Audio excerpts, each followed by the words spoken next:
Hello friends, आज का जो हमारा क्वेश्चन है, चलिए देखते हैं। जो पार्लियामेंट एमसीक्यू के बारे में हम लोग कर रहे थे, पार्लियामेंट के एमसीक्यूज। आज का ये वो पहला क्वेश्चन है। इसमें पहले क्वेश्चन में ही लिस्ट वन और लिस्ट टू को मैच करने के लिए बोला है। एक्चुअली लिस्ट वन इधर आ गया है और लिस्ट टू इधर आ गया, जो कि इधर होना चाहिए था। वो एक्शन जो है उसमें थोड़ा एडजस्ट कीजिए। तो लिस्ट वन का ए में सबसे पहले दे रखा है पब्लिक अकाउंट कमेटी।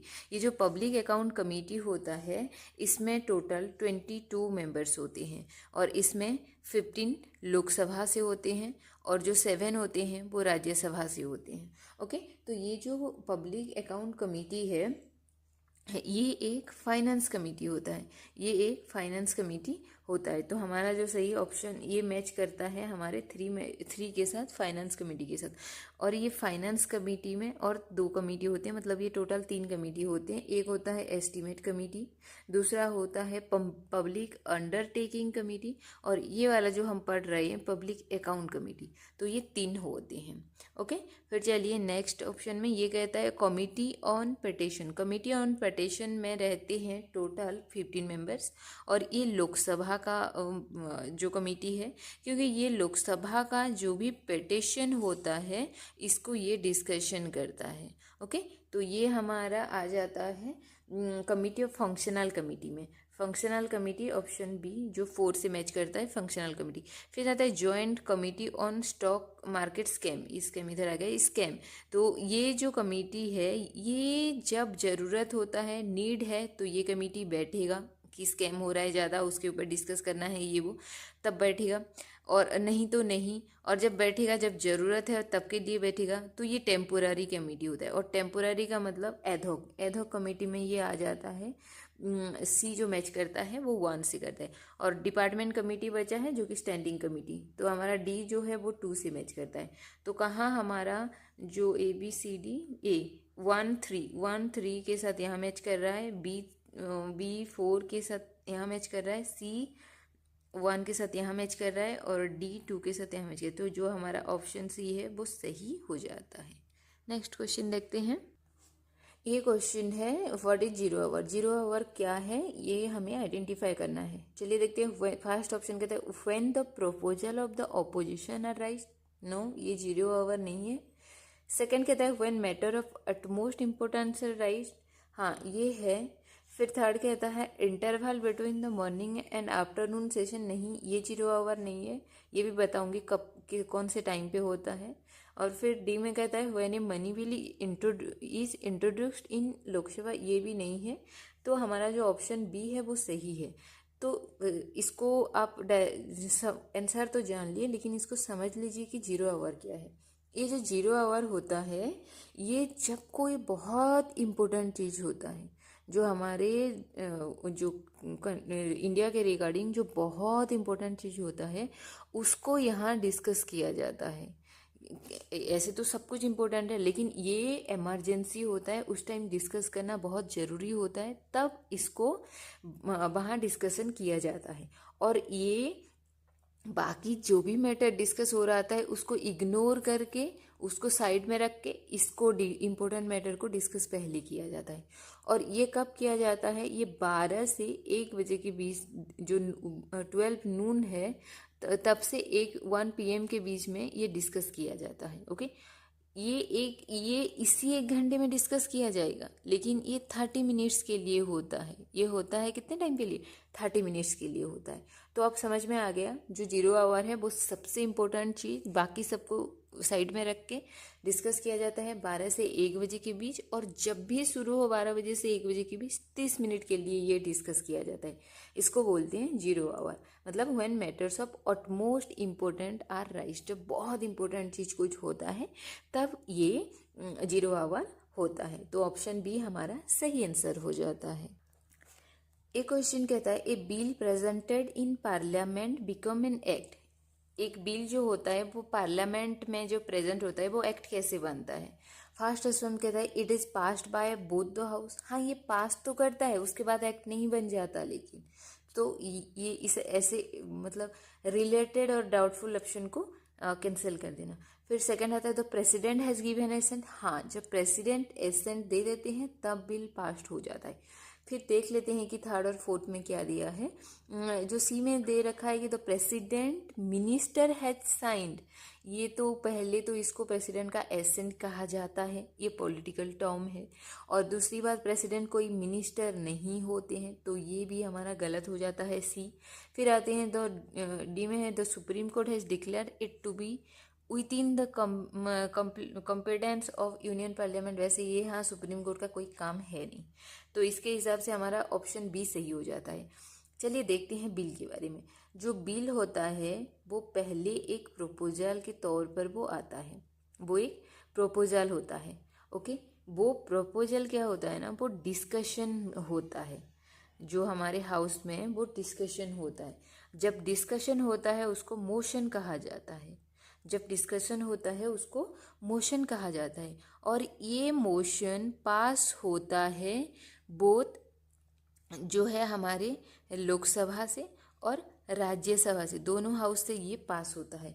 पास होने के बाद ये जाता है प्रेसिडेंट के पास, पास होने के बाद ये जाता है प्रेसिडेंट के पास। और प्रेसिडेंट इसमें क्या करते हैं ना, एसेंट देते हैं, और एसेंट करने के बाद ये बन जाता है हमारा एक्ट। तो फाइनली हमारा एक्ट कैसे बना, प्रेसिडेंट जब एसेंट देती हैं तब। तो हमारा ऑप्शन सी जो है the president, sorry option B जो है वो हमारा the president has given assent, ये हमारा सही ऑप्शन हो जाता है।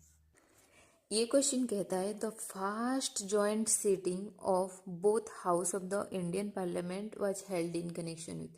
सबसे पहले याद रखिए ये जो जॉइंट सिटिंग है इसके बारे में हमारे कॉन्स्टिट्यूशन में आर्टिकल 108 में दिया गया है। और ये जो सबसे पहला था, ये बहुत सीधे सवाल है जिसका सीधा सीधा आंसर याद रखने वाला होगा, डाउरी एबोलाइजेशन बिल। डाउरी एबोलाइजेशन बिल जो 1961 में ये क्या हुआ था, उस टाइम पे जॉइंट सिटिंग बैठा था सबसे पहला टाइम, फर्स्ट टाइम। इसके बार बहुत बार हो गया है लेकिन फर्स्ट टाइम बैठा था डाउरी एबोलाइजेशन बिल पे। ये जॉइंट सिटिंग आता है हमारे आर्टिकल 108 में। जॉइंट सिटिंग कैसे बैठता है ना, सपोज कोई भी बिल है तो वो बिल जो होता है लोकसभा और राज्यसभा, चाहे जिस सोचो कि राज्यसभा से शुरू हुआ है तो पास होके लोकसभा जाएगा, लोकसभा से शुरू हुआ है तो पास होके राज्यसभा आएगा। फिर सपोज राज्यसभा ने उसको कुछ चेंज करके भेजा तो फिर लोकसभा जाएगा, फिर लोकसभा ने कुछ चेंज करके भेजा तो राज्यसभा जाएगा।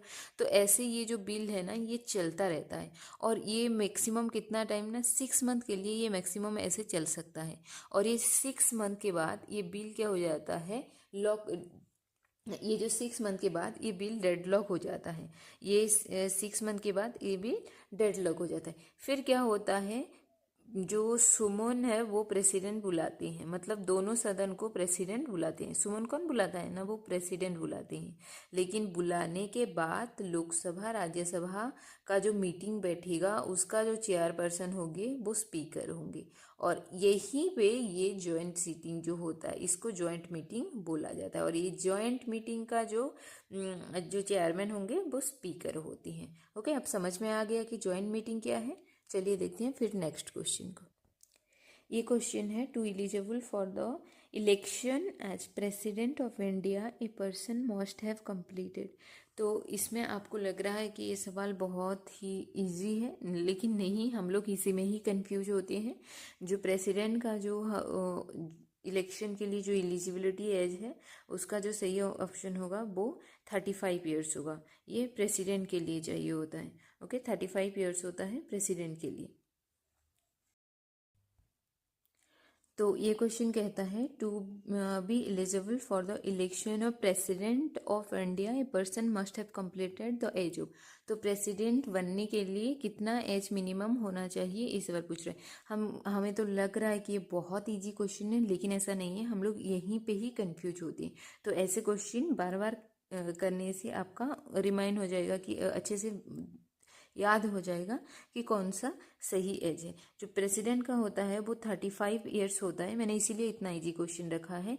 35 ईयर्स जो होता है वो प्रेसिडेंट का होता है। मुझे बताइए और कौन कौन 35 ईयर्स के हैं, वीडियो को पॉज करके बताइए ताकि आपको याद रहे। वीडियो को देख के मत बताना, मैं कमेंट में देखूंगी। तो मैं बता देती हूँ, पहुँच करके आप लोग खुद आंसर देने के बाद ये देखना। प्रेसिडेंट के बाद यहाँ आते हैं जो हमारे वाइस प्रेसिडेंट होते हैं, उनको 35 ईयर चाहिए होता है। गवर्नर को चाहिए होता है 35 ईयर्स।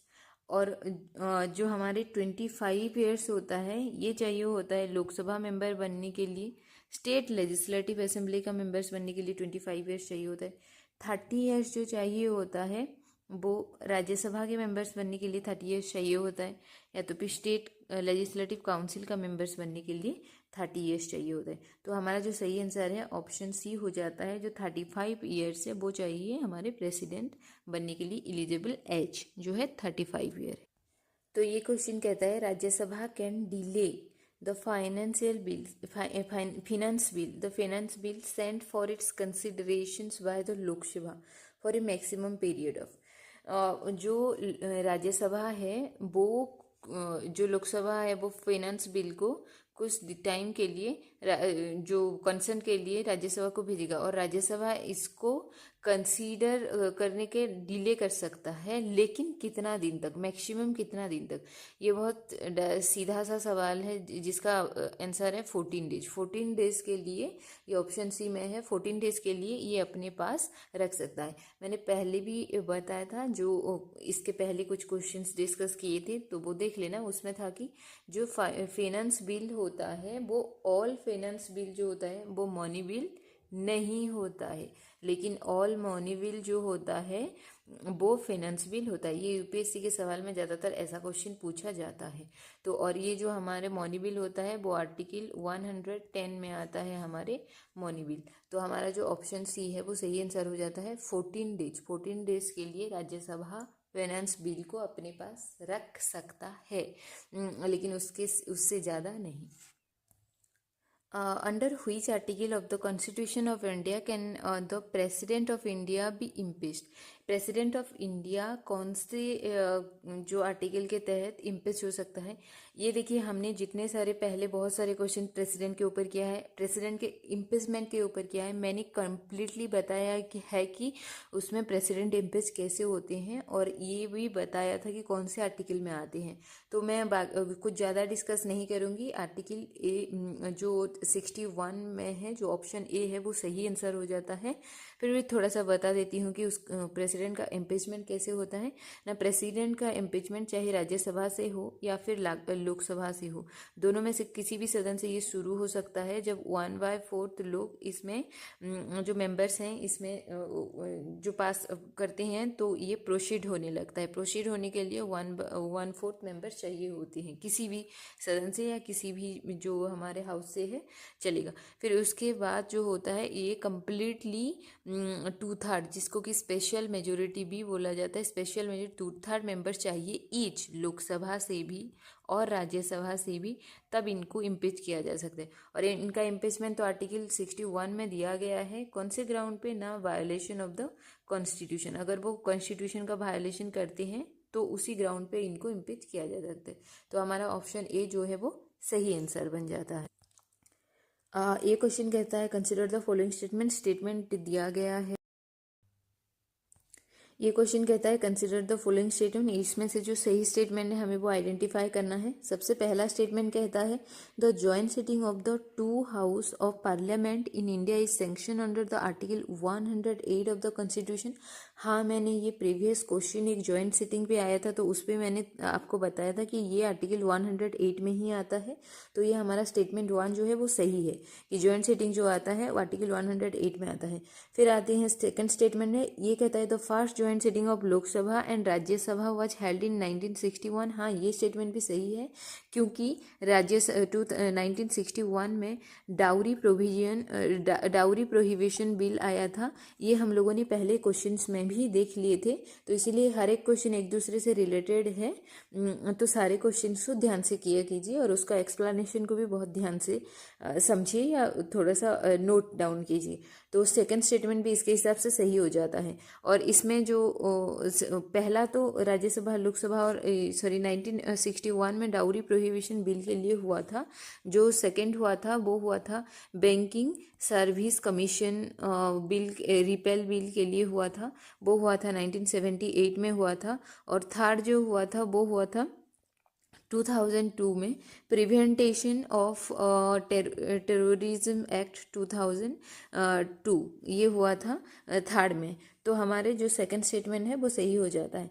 फिर थर्ड स्टेटमेंट कहता है द सेकंड सिटिंग, ये तो सेकंड सिटिंग हम लोगों ने अभी बोल ही दी of Lok Sabha and Rajya Sabha was held to pass the banking service commission repeal bill. हाँ, अभी अभी तो हम लोगों ने पढ़ा कि बैंकिंग सर्विस रिपेल बिल जो है वो थर्ड में जो सेकंड में वो जो है वो सेकंड जॉइंट सिटिंग उसके लिए बैठा था।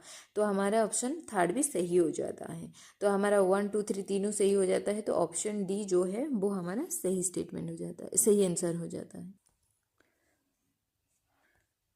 ये क्वेश्चन कहता है who has the right to seek advisory opinion of supreme court of India on any question of law. किसी भी क्वेश्चन पे जो है कौन सुप्रीम कोर्ट को अपना एडवाइजरी मांग सकता है, या सुप्रीम कोर्ट किसको दे सकता है ना, वो प्रेसिडेंट को दे सकता है, जो कि हमारे यहाँ भी है, ऑप्शन बी में है, जो है प्रेसिडेंट है। प्रेसिडेंट को वो अपना एडवाइस दे सकते हैं। और ये किस में लिखा है ना, आर्टिकल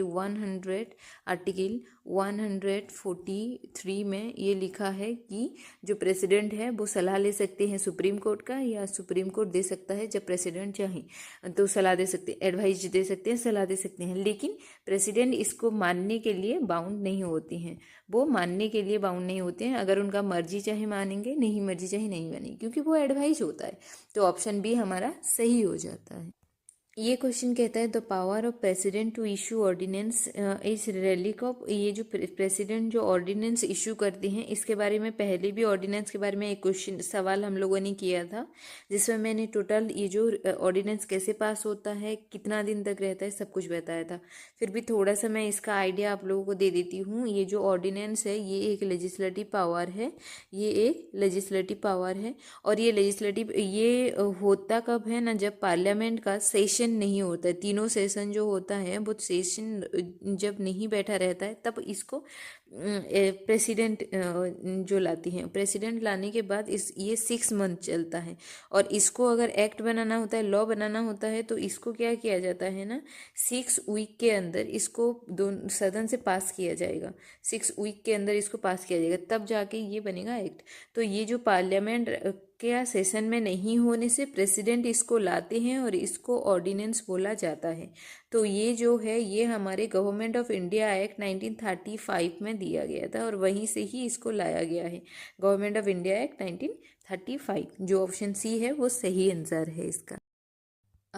ये जो क्वेश्चन है, ये क्वेश्चन कहता है how many members of the Rajya Sabha are elected every 2 year. हर 2 साल में कितना मेंबर्स, हाउ मेनी कितना मेंबर्स इलेक्ट होते हैं हर 2 साल में।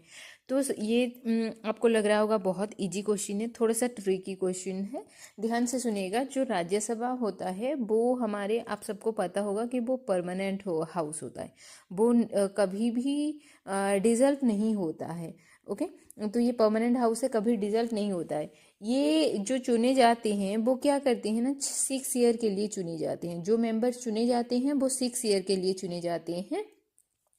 और जो हर 2 साल में 2 ईयर्स में क्या होता है ना, 1/3 मेंबर रिटायरमेंट ले लेते हैं। 1/3 मेंबर रिटायरमेंट ले लेते हैं।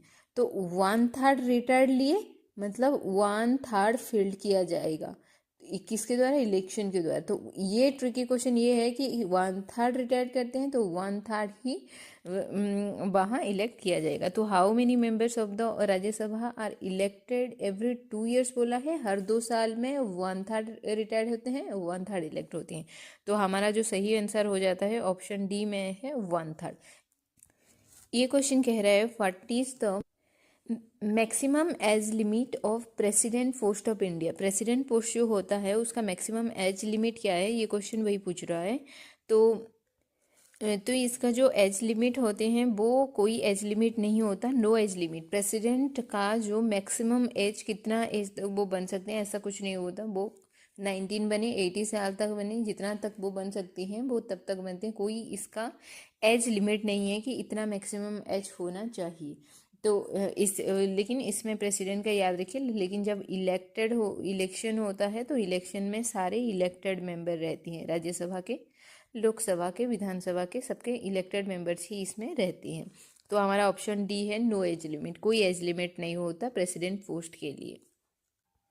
ये क्वेश्चन कहता है the second most senior officer in the country is कौन है। ये जो क्वेश्चन कह रहा है कि सेकंड मोस्ट सीनियर ऑफिसर हमारे कंट्री में कौन है, तो जो हमारे ये तो वाइस प्रेसिडेंट ही होंगे, जो ऑप्शन सी में है office of the vice president है, ये सही है। ये जो सीनियर ऑफिस है, सेकंड मोस्ट सीनियर ऑफिस है, वो वाइस प्रेसिडेंट का ही ऑफिस है।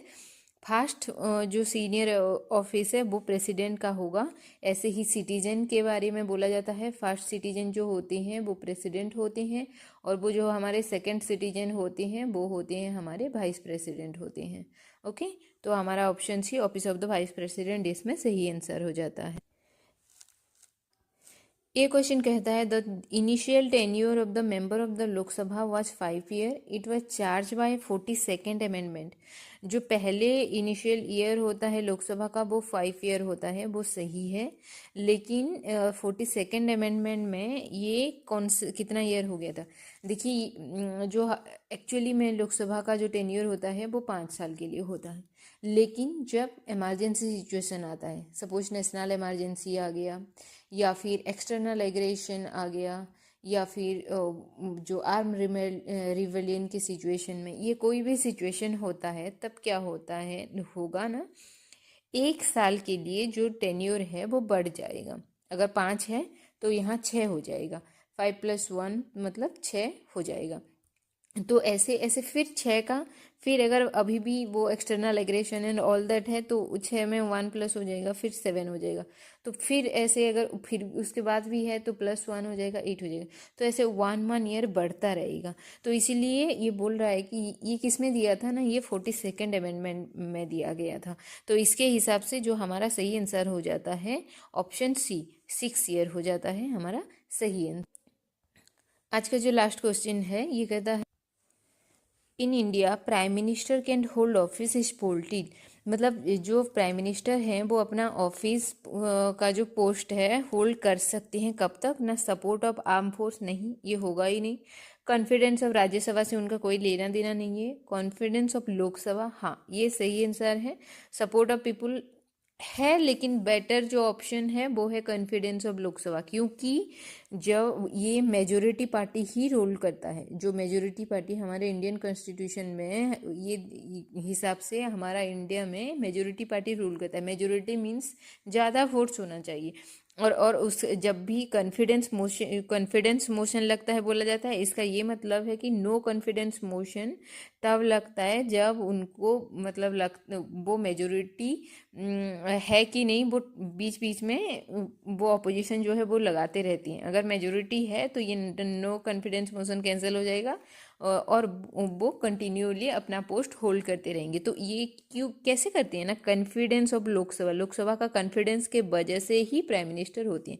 प्राइम मिनिस्टर होते क्यों हैं, क्योंकि कॉन्फिडेंस होता है उनका लोकसभा में, मेजोरिटी सपोर्ट।